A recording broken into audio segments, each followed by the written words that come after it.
فرمایا وَمَن يَتَّقِ اللَّهَ يَجْعَل لَّهُ مَخْرَجًا وَيَرْزُقْهُ مِنْ حَيْثُ لَا يَحْتَسِبُ، اور اس کو وہاں سے رزق دے گا جہاں سے وہ سوچ بھی نہیں سکتا، اس کو خیال بھی نہیں جائے گا.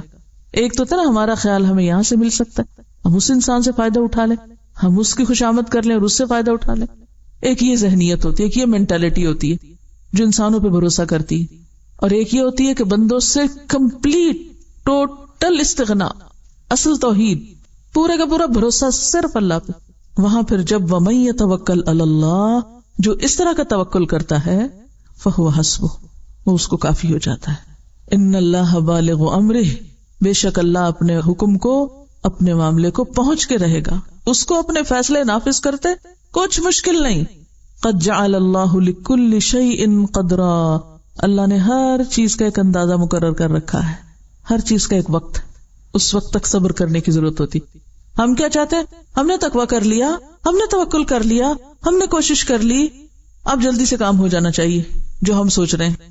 انتظار نہیں کرتے، صبر نہیں کرتے. اسی لیے آگے کیا فرمایا؟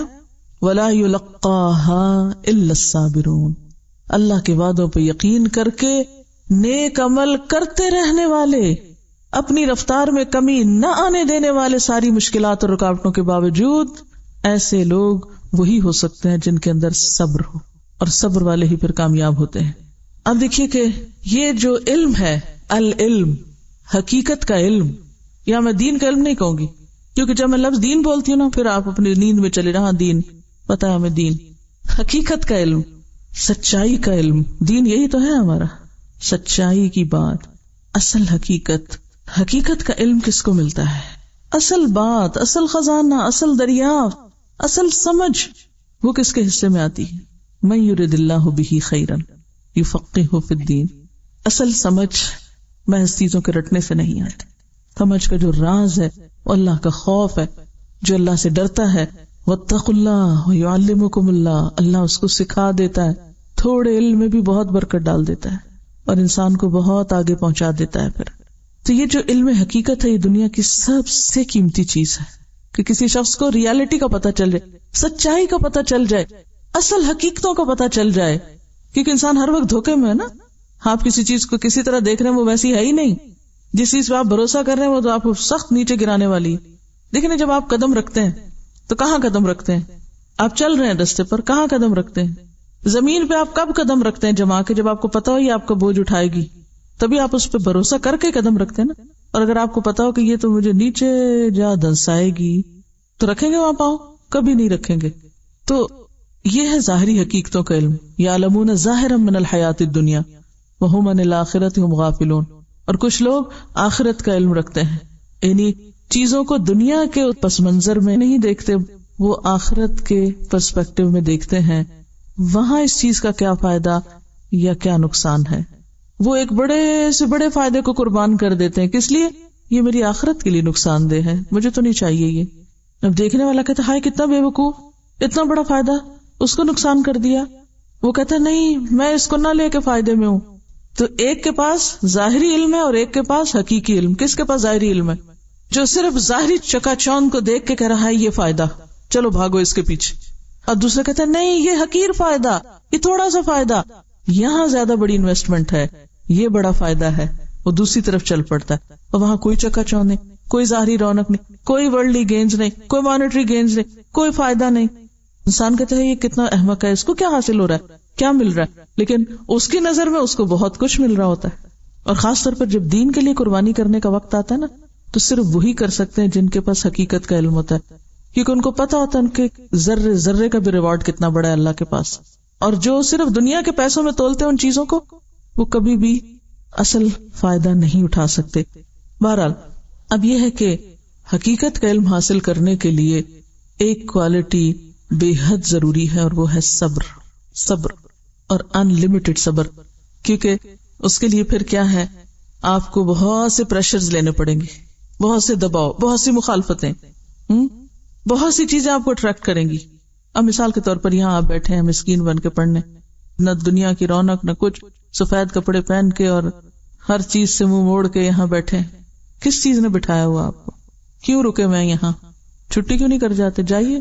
جو سرٹیفکیٹ ملے گا اس پہ کوئی نوکری نہیں ملنے والی آپ کو، کوئی اس کی قدر نہیں، ان نمبروں نے آپ کو کہیں نہیں فائدہ دینا، پھر کیا وقت ضائع کیا آپ نے؟ اگر ایک ظاہری نگاہ سے دیکھا جائے، دنیا کی نگاہ سے دیکھا جائے، کیا پایا آپ نے ان 2 مہینوں میں؟ اتنا وقت لگا دیا، ظاہری نگاہوں سے تو کچھ بھی نہیں پایا. اگر آپ اس کو تولیں کہیں تو اس کا کوئی ایک من وزن نہیں نکلے گا. کتنا مال آپ کا لگ گیا، وقت لگ گیا، آپ کی راحت، آرام، سکون، کھانا پینا، گھر بار، رشتے دار، پتہ نہیں کتنی پریشر آئے آپ پر، کتنی چیزوں نے ہلانا چاہا آپ کو، لیکن آپ اگر جمے رہے تو کس کے ساتھ؟ صبر کے ساتھ. تو یہ صبر ہے جو انسان کو حقیقت کا علم دیتا ہے، اور تب انسان ساری قربانیاں کر کے جمع رہتا ہے اور اس کے پائے استقامت میں لغزش نہیں آتی، کیونکہ اس کو معلوم ہے کہ وہ جو کچھ حاصل کر رہا ہے وہ خیر مما یجمعون، ان سب چیزوں سے اعلیٰ و افضل ہے جو لوگ باہر سمیٹ رہے ہیں اور اکٹھا کر رہے ہیں. تو حقیقت کا علم اس کو ملتا ہے جو ظاہری چیزوں کی چکا چوند سے متاثر ہوئے بغیر اپنا کام کر سکے، جو ڈسٹریکٹ کرنے والی چیزوں سے ڈسٹریکٹ ہوئے بغیر کام کر سکے، جو رکاوٹوں کے باوجود چل سکے، جو نقصان گوارا کرتے ہوئے ایک اصل چیز کو پانے کے لیے کوشش کرے. اب دیکھیں جو کان کن ہوتے ہیں نا، آپ کو پتہ ہے کہ بعض اوقات ان کی لائف رسک پہ ہوتی ہے. ڈائیورس سمندر کے اندر جا کے لائف رسک پہ ہوتی ہے، اڑنے والے بہت سے رسک پہ، ماؤنٹینئرس رسک پہ. کیا چیز ان کو خطروں میں ڈالتی ہے؟ وہ بزدل نہیں ہوتے. بزدل لوگ نہ ڈائیور ہو سکتے اور نہ ہی کوئی اور اس طرح کے کام کر سکتے. کیا چیز ان سے یہ سب کچھ کرواتی؟ وہ کہاں سے بہادری، وہ کہاں سے جرأت آتی؟ اس کے پیچھے مقصد ہے نا، اسی کے لیے ڈیووشن ہے اور ڈٹرمینیشن ہے. جب تک ہم دنیا میں الجھے رہے نا، دنیا ہماری نگاہ میں رہی، ہم حقیقت کے علم تک پہنچ بھی نہیں سکتے، اس کا قطرہ بھی نہیں پا سکتے جب تک اس سے نہیں اٹھتے. کیونکہ پھر آپ کی پرائرٹیز کچھ اور ہوں گی نا. آپ کو کچھ لوگوں کو خوش کرنا ہے، کچھ ان سے مفادات حاصل کرنے ہیں، کچھ ان کی نظروں میں کچھ بننا ہے، تو آپ تو کچھ اور کام کرتے رہیں گے. تو کرتے رہیے، حقیقت تک نہیں پہنچ سکتے. وہ علم جو آپ کو آخرت کے فائدوں تک پہنچا دے. وہ ایک دعا آپ کو یاد کرائی جاتی، اللہم اقسم لنا من خشیتک ما تحول به بیننا وبین معصیتک. یہ کب آتی ہے وہ خشیت کہ جو انسان کے گناہوں کے لیے روک بن جائے؟ نہیں، یہ غلط کام میں کر ہی نہیں سکتی، چاہے مجھے کتنا مرضی فائدہ ہو، میں یہ جرم نہیں کر سکتی. یہ معرفت الہی سے آتی نا، حقیقی علم سے آتی. ورنہ تو جہاں 4 پیسے دیکھے، تھوڑا سا فائدہ دیکھا، انسان سب کچھ پیچھے چھوڑ کے بھاگ نکلا اس کے پیچھے. فانسلخ منہا فاتبعہ الشیطان فکان من الغاوین. وہ جو کتے کی طرح دنیا کی طرف لپک گیا شخص. ومن طاعتک ما تبلغنا به جنتک. یہ ہے نا حقیقت کا علم. ایسی اطاعت دے، ایسی فرما برداری دے کہ جو ہمیں تیری جنت تک پہنچا کے دم لے. اور وہ تبھی ہو سکتی ہے جب انسان ساری اٹریکشن سے نکل کر اللہ کے لیے خالص. ومن الیقین ما تهون به علینا مصائب الدنیا. ہمیں ایسا یقین دے. دیکھیں کہ یقین کی دولت ہوتی تو صبر آتا ہے. جب آپ کو اپنی کامیابی کا یقین ہے نا کہ جو رستہ میں نے اختیار کیا یہ درست ہے، یہ سچ ہے، حقیقت یہی ہے، تو پھر کیا ہوتا ہے؟ پھر انسان کے لیے بڑے بڑے مسئلے کچھ مسئلہ نہیں رہتے، کوئی مشکلات نہیں رہتی، بڑی بڑی تکلیفیں تکلیف ہی نہیں رہتی. ومن الیقین ما تهون به علینا مصائب الدنیا اللہم متعنا باسماعنا.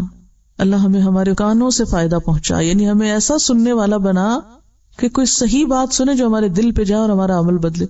اللہم متعنا باسماعنا وابصارنا وقواتنا ما احییتنا. اور ہماری ساری قوتیں، جتنے بھی ہمارے پاس صلاحیتیں ہیں، انرجیز، جو بھی پوٹینشیل ہے ہمارے اندر، یا رب اس کو ہم اس طرح استعمال کریں کہ جس کے ذریعے ہمیں تیری رضا مل جائے. متعنا، ہمیں فائدہ دے، ہمیں متاع دے. کس کے ذریعے؟ ہماری ساری قوتوں کے ذریعے. ہم اپنی ساری قوتوں کے ذریعے صرف دنیا کی ظاہری فائدے حاصل کرنے میں آگے ہیں. وجعلہ الوارث منا، ایسے کام کر جائیں کہ صرف ابھی نہیں بعد میں بھی صدقہ جاریہ بن جائیں یہ سارے کام. وجعل ثأرنا علی من ظلمنا، اور اس سے تو ہمارا بدلہ لے لے جس نے ہم پہ ظلم کیا. یعنی ہمیں تو ظالموں سے بدلہ لینے کا بھی وقت نہیں، کیونکہ ہم اس میں بھی الجھنا نہیں چاہتے. ہم یعنی اتنا فوکس رکھنا چاہتے ہیں اپنے آپ کو کہ ظالموں کا معاملہ بھی تجھ پہ ڈالتے ہیں. وانصرنا علی من عادانا، اور جو ہم سے عداوت رکھتا ہے اس کے مقابلے میں تو ہماری مدد فرما. ولا تجعل مصیبتنا فی دیننا، اور ہمارے دین میں مصیبت نہ ڈال. یعنی دین کا رستہ نہ ہم سے چھوٹے. وَلَا تَجْعَلِ الدُّنْيَا أَكْبَرَ هَمِّنَا، اور دنیا کو ہماری سب سے بڑی فکر کی چیز نہ بنا، کیونکہ یہ سب سے بڑی بلا ہے، مصیبت ہے جو انسان کو آخرت سے غافل کرتی ہے اور کم درجے کے کام کرنے پہ لے آتی ہے.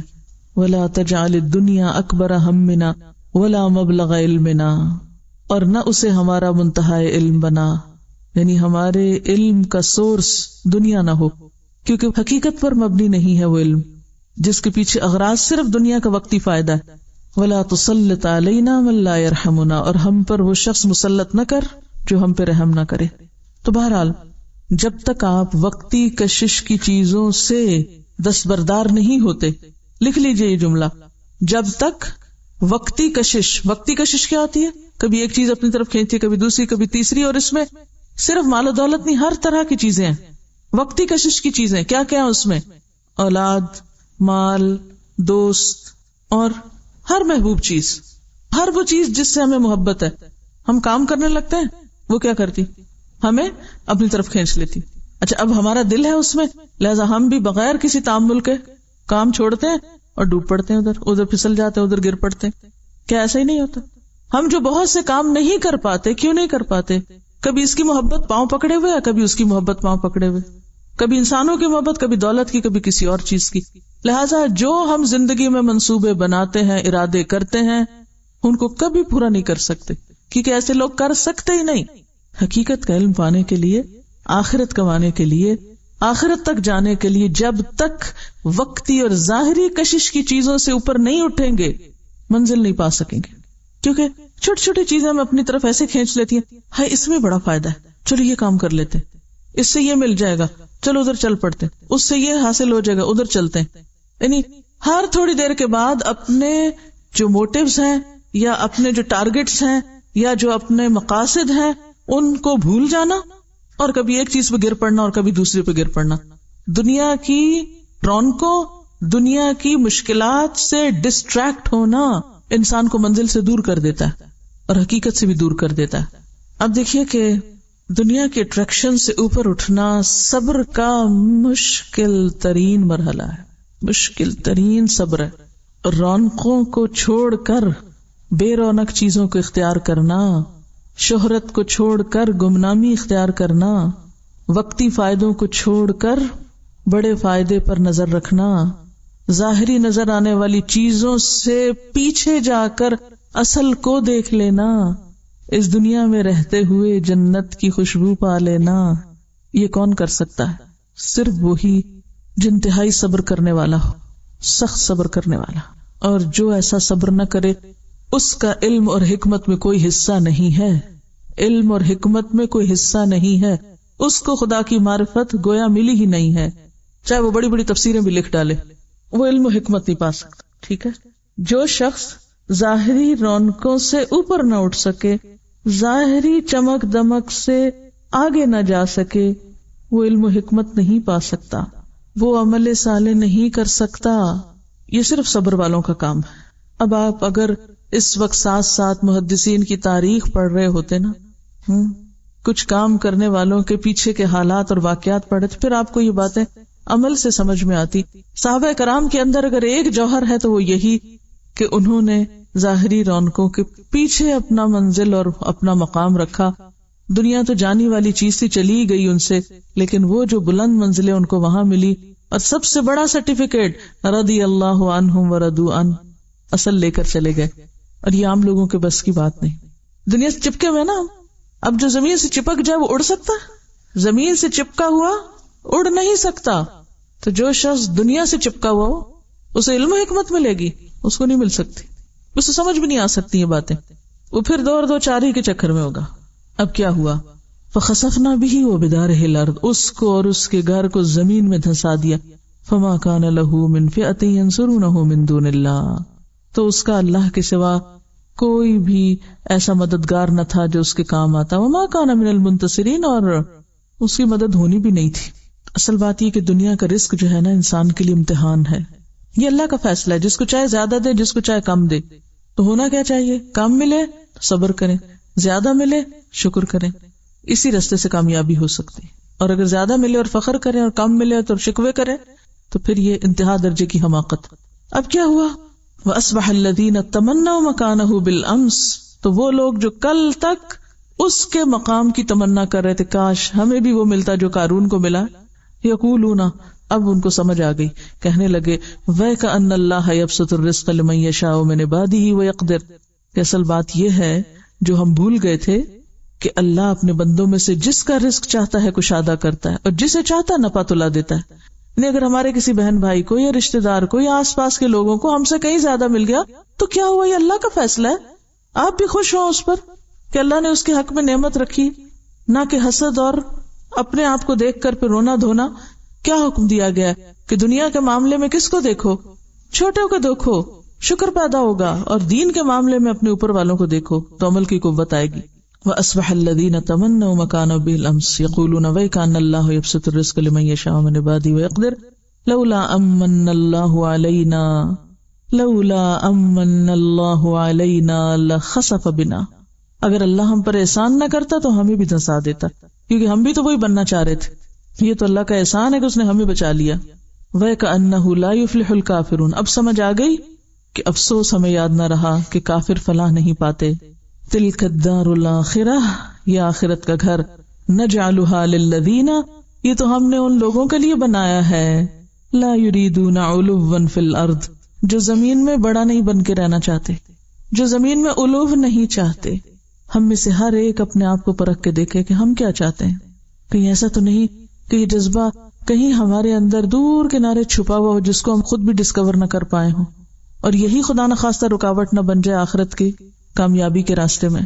تلک الدار الآخرہ، یہ آخرت کا گھر، نجعلها للذین، ہم ان لوگوں کے لیے اس کو بناتے ہیں، لا یریدون علوا فی الارض ولا فسادا، جو دو باتوں سے پرہیز کرتے ہیں، ایک بڑا بننے کی خواہش نہیں ہوتی ان میں، اور دوسرا فساد نہیں کرتے. تو جنت کی آبادی یا جنت میں بسنے والے لوگوں کے اندر دو بنیادی کوالٹیز کا ہونا ضروری ہے، جن کے سینے ذاتی بڑائی کے احساس سے خالی ہوں کہ میں بڑی چیز ہوں. اس چیز کو اندر سے نکالنا پڑے گا، اور یہ صرف اس وقت ہوتی ہے جب ہم لوگوں کی خوبیوں پر نظر رکھیں. عموماً ہم لوگوں کی خامیوں پر نظر رکھتے ہیں اور انہیں حقیر کرتے رہتے، کنڈم کرتے رہتے، یہ بھی زیرو ہے، یہ بھی زیرو، یہ بھی زیرو، اس میں یہ خامی، اس میں یہ، اس میں یہ، اور ان سب کے مقابلے میں ہم میں یہ خوبی، اور اپنے گناہ بھول جاتے ہیں، اپنی غلطیاں فراموش کر دیتے ہیں. تو یہ جو الوف کی اندر چھپی ہوئی ہوس ہے، جب تک یہ نہ نکلے انسان سیدھا نہیں ہو سکتا. اور یہ نکلتی ہے صرف اللہ کی معرفت سے. اللہ کی پہچان آتی ہے تو انسان کو پتا چلتا ہے میں کتنے پانی میں ہوں، میری کیا حقیقت، میں کیا چیز ہوں، میں کہاں سے بڑا آ گیا، مجھ میں کیا بڑائی آ گئی. اور دوسری چیز ولا فسادا، نہ فساد کرتے. اور یہ جو فساد ہے یہ بھی کس کے نتیجے میں آتا ہے؟ علو کی خواہش کے نتیجے میں آتا ہے. تکبر کی وجہ سے فساد ہوتا ہے، کیونکہ ایک شخص خود کو بڑا منوانا چاہتا ہے، بڑا بننا چاہتا ہے، اور جب تک آپ کے اندر بڑا بنتے رہنے کی خواہش ہے آپ بگاڑ ہی بگاڑ کرتے رہیں گے، چاہے وہ اصلاح کے نام پر ہو. آپ دیکھیے کہ ہمیں سے کوئی یہ نہیں کہتا میں چاند سے بڑا ہوں، کوئی کہتا ہے میں سورج سے بڑا ہوں، کوئی کہتا ہے میں پہاڑوں سے بڑا ہوں. تو بڑا بننے سے مراد کیا ہے پھر؟ ہاں، انسانوں پہ بڑا بننے کی خواہش کہ میں انسانوں کے مقابلے میں بڑا ہوں، میں اس کے مقابلے میں بڑا، میں اس کے مقابلے میں بڑا. تو انسان کی کمزوری کیا ہے؟ یہ انسان کے اندر یہ جو بڑا بننے کی وہ چھپی ہوئی چور سی چیز ہے اندر، وہ دراصل دوسرے انسانوں کے مقابلے پر ہوتی ہے. اسی کی وجہ سے پھر انسان دوسروں کے حق مارتا ہے، دوسروں سے زیادتی کرتا ہے، ان کی غیبت کرتا ہے، ان کے ساتھ غصہ کرتا ہے، ان سے شکوے شکایات کرتا ہے، ان کو برا بھلا کہتا ہے، ان پہ بڑبڑاتا ہے. سب خرابیاں یہاں سے جنم لیتی ہیں، سب گناہوں کا منبع یہی بڑا. اسی لیے فرمایا نا کہ وہ شخص جنت میں جا نہیں سکتا جس کے دل میں رائی کے دانے برابر بھی تکبر ہو. رائی کا دانا وہ نہیں جنت میں جا سکتا، کیونکہ رائی جتنا بھی رہ گیا نا وہ کینسر، تو اس نے پھر پھیل کے سارے جسم کو لپیٹ میں لے لینا اور ہلاکت کر دینی ہے. اینڈ ریزلٹ پھر وہی ہوگا، اتنا بھی چھٹ گیا باقی. تو جب تک پوری طرح ایلیمنیٹ نہیں ہوتا یہ جذبہ، اس وقت تک اصلاح نہیں ہو سکتی، نہ اپنی اور نہ دوسروں کی. وہ اصلاح کے نام پر بھی فساد کرتا رہے گا. اچھا، اس کا کیسے پتا چلتا ہے کہ ہمارے اندر بڑا بننے کی خواہش ہے کہ نہیں؟ تھوڑا سا سوچئے، جب کوئی آپ پہ تنقید کرتا ہے آپ کا کیا حال ہوتا ہے؟ اگر کوئی آپ کی بات کاٹ دے تو آپ کا کیا ری ایکشن ہوتا ہے؟ اگر کوئی آپ کو اہمیت نہ دے، بعض اوقات ایسا ہوتا ہے ہم دوسروں کی نگاہ میں اہمیت چاہتے ہیں ہمیں مانا جائے. کسی نے نہیں مانا آپ کو تو کیا ری ایکشن ہوتا ہے؟ کہاں کھڑے ہوتے ہیں پھر آپ کا اخلاق کہاں ہوتا ہے؟ تو اس جذبے کا پتہ آپ سب کو لگانا یہ آپ کا ہوم ورک ہے. اور ہوم ورک سے مراد آج سے کل کے دن تک نہیں ہے، یہ آئندہ زندگی کا ہوم ورک ہے. یہ آپ کی اسائنمنٹ ہے فار ایور، مرتے دم تک، کہ آپ نے اپنے اندر کے چھپے ہوئے اس چور کا پتہ لگانا کہ یہ کہاں ہے. اور یہ پتہ کہاں چلے گا؟ جب آپ لوگوں کے بیچ میں ہوں گے، معاملہ کر رہے ہوں گے.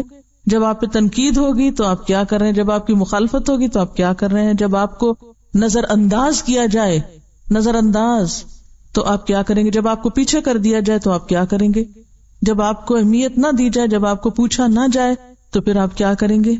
پھر پتہ چلے گا کہ اندر بڑا بننے کی خواہش ہے یا نہیں. کسی کی زبان یا قلم یا انداز یا رویہ یا روش، کسی بھی چیز سے جب احساس برتری کو ٹھیس پہنچے، تو پھر آپ سمجھ لیجئے کہ یہاں معاملہ کچھ گڑبڑ ہے. دیکھیے، جب تک بندوں سے بے نیاز نہیں ہوتے نا، ان کی محبتوں سے، ان کی نفرتوں سے، ان کی تعریفوں سے، ان کی تنقیدوں سے، ان کے شکریہ سے، ان کی جزا سے، ان کے بدلے سے، ان کی طرف سے ملنے والے فائدوں سے، جب تک بے نیاز نہیں ہوتے اور جب تک ایک اللہ کو نہیں پکڑتے ہر چیز میں، تو آپ اس مشکل سے نہیں نکل سکتے.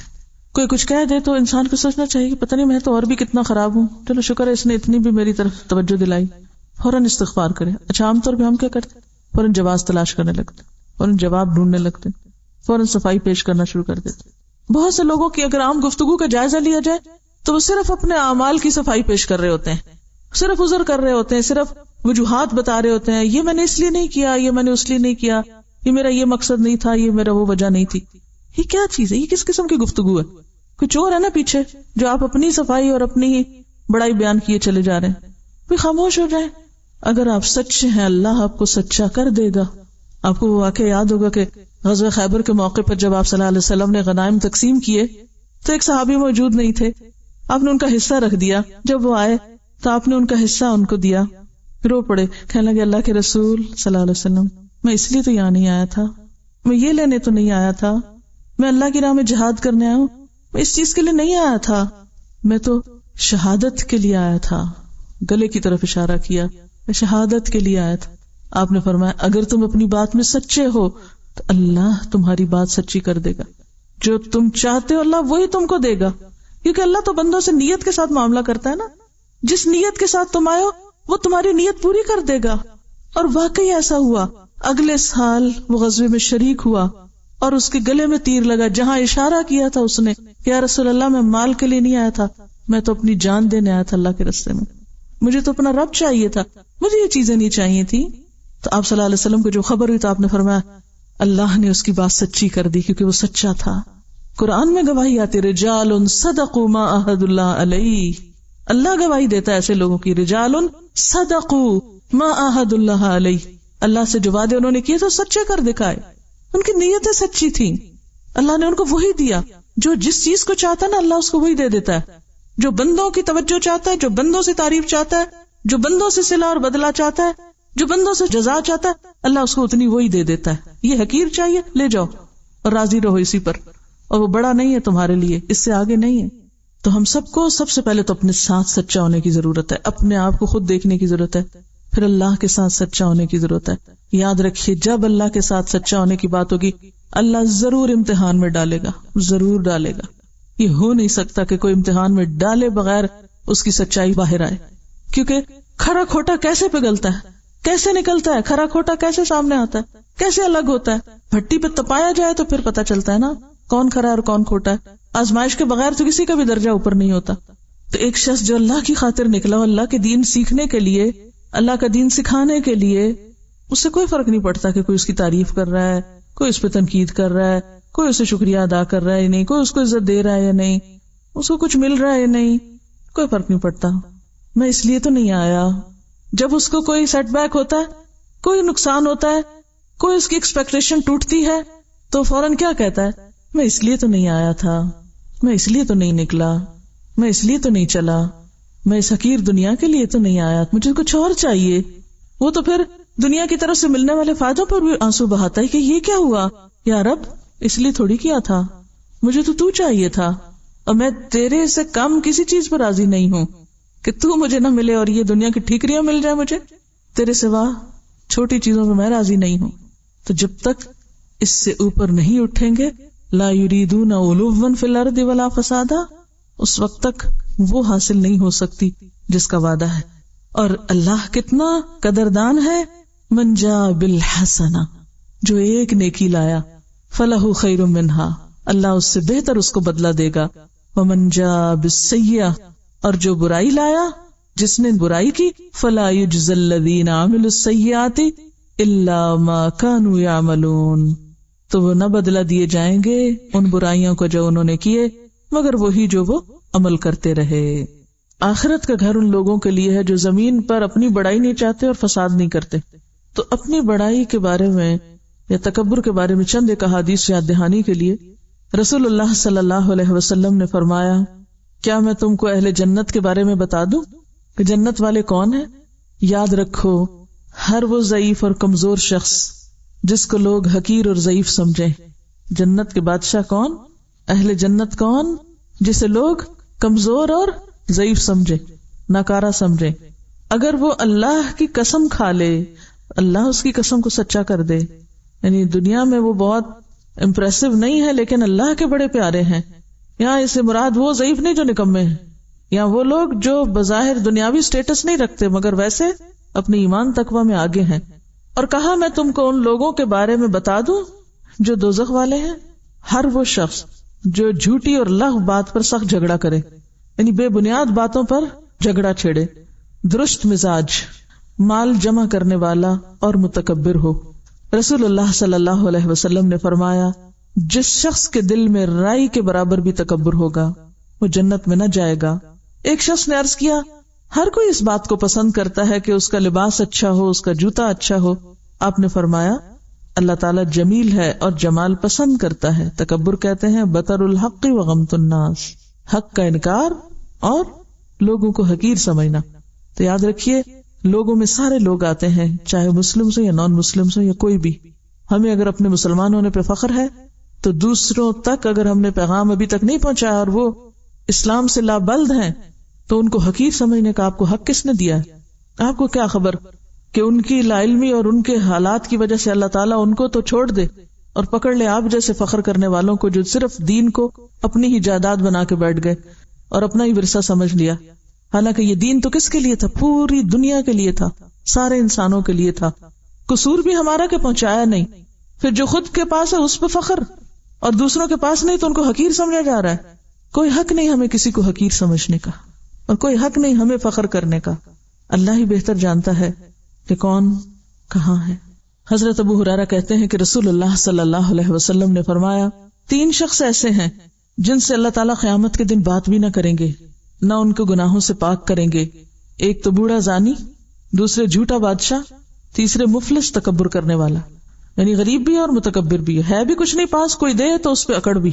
رسول اللہ صلی اللہ علیہ وسلم نے فرمایا، اللہ تعالیٰ فرماتے ہیں، بزرگی میری چادر ہے، عظمت میرا تہبند، پس جو شخص ان دونوں میں سے کسی ایک کو مجھ سے چھینے میں اس کو دوزخ کی آگ میں ڈالوں گا.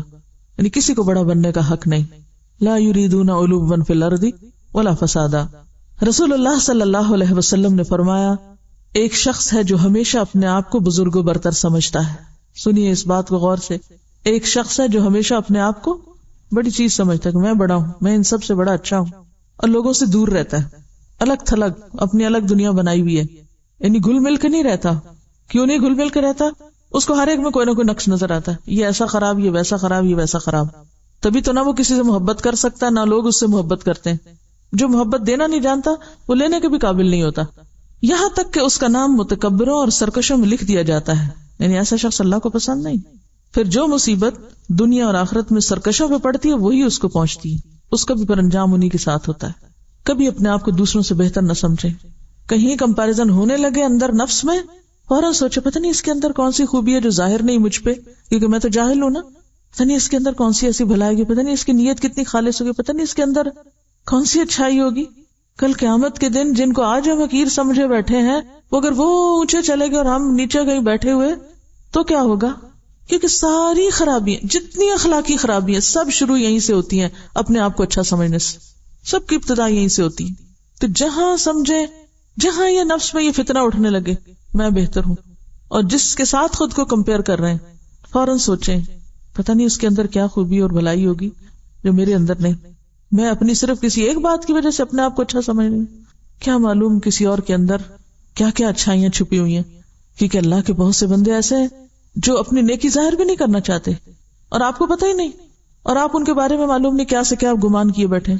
رسول اللہ صلی اللہ علیہ وسلم نے فرمایا بدترین بندہ وہ ہے، بدترین، جس نے اپنے آپ کو دوسروں سے بہتر جانا، جس نے اپنے آپ کو دوسروں سے بہتر جانا اور تکبر کیا اور اللہ بزرگ و برتر کو بھول گیا. بدترین ہے وہ بندہ جس نے لوگوں پہ جبر اور قہر کیا اور خداوند قہار و جبار کو بھول گیا.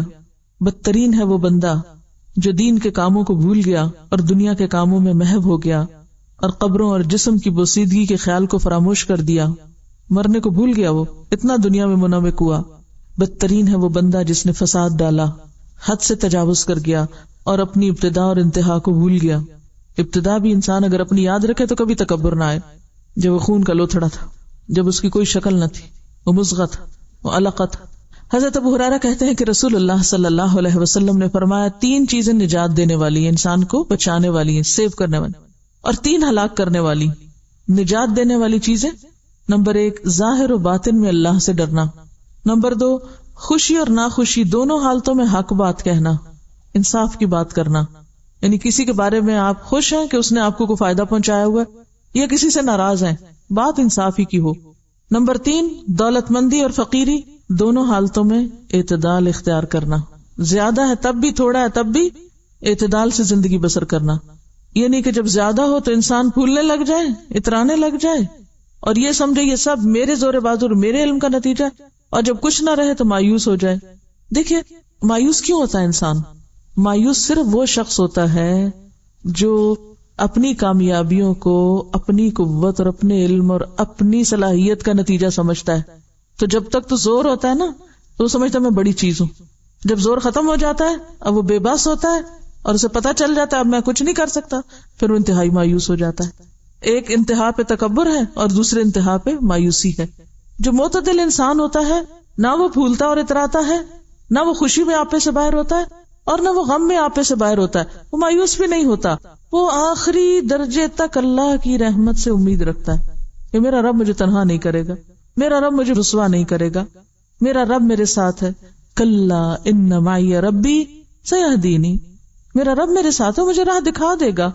تو نیکیوں پہ پھولنا اور جب نیکی کی توفیق نہ مایوس ہو کے بیٹھ جائے، نہیں، دونوں انتہائی رویے ہیں جو نقصان دہ ہیں. جو شخص ہمیشہ واقعی سچے دل سے ہی سمجھتا نا میرے پاس جو کچھ بھی ہے یہ میرے رب کا دیا ہوا، میرا نہیں ہے، تو جب وہ چیز نہیں بھی رہتی نا پھر بھی وہ کہتا ہے اللہ تیرا شکر، تو نے دیا. جیسے ایوب علیہ السلام، تو نے دیا تیرا شکر، تو نے لیا تیرا شکر. وہ جانے پہ کسی چیز کے ناراض نہیں ہوتا اپنے رب سے، وہ مایوس نہیں، کہتا رب تو نے دیا تھا نا، تیرا مال، تیری امانت. اور یہی وجہ کہ ایسے لوگ بڑے بڑے صدموں میں بھی اپنے آپ کو سنبھالے رکھتے ہیں. وہ اپنے ہوش و آواز گم نہیں کر بیٹھتے، وہ کسی نقصان پر خود کو نہیں نقصان پہنچا دیتے، وہ کسی کے مرنے کی خبر سن کے خود کو نہیں مار بیٹھتے، کیونکہ وہ اعتدال میں ہے. اور ہلاک کرنے والی چیزیں، نمبر 1 وہ خواہش نفس جس کی پیروی کی جائے، یعنی جو دل میں اب انسان کرنا شروع کر دے، وہ خواہش نفس جس کی پیروی کی جائے، وہ حرص اور بخل جس کا انسان غلام بن جائے، اور آدمی کا اپنے آپ کو دوسروں سے بہتر خیال کرنا. ہم سب اپنا جائزہ لیں. اتنا افسوس اور دکھ ہوتا ہے بعض اوقات اچھے بھلے دیندار پڑھے لکھے لوگوں کو کہ جن کو تھوڑی سی 4 باتیں دین کی پتہ چل جائے وہ باقی سب کو بے وقوف سمجھنے لگتے ہیں اور حقیر سمجھنے لگتے ہیں اور اپنے آپ کو بڑی چیز سمجھنے لگتے ہیں. ہر ایک پہ انگلی اٹھانا پھر فرض سمجھتے ہیں، ہر ایک کی غیبت کرنا اور پیچھے بیٹھ کے ان کی باتیں کرنا، ان کے نزدیک پھر کوئی وہ برائی نہیں رہتی اس میں. تو یہ جو فتنہ ہے نا خود کو بڑا سمجھنے کا، رائی کے دانے برابر بھی رہ گیا نا اندر تو جنت میں جانے کے قابل نہیں ہے انسان، کیونکہ سارے فساد اور بگاڑ یہاں سے شروع ہوتے ہیں.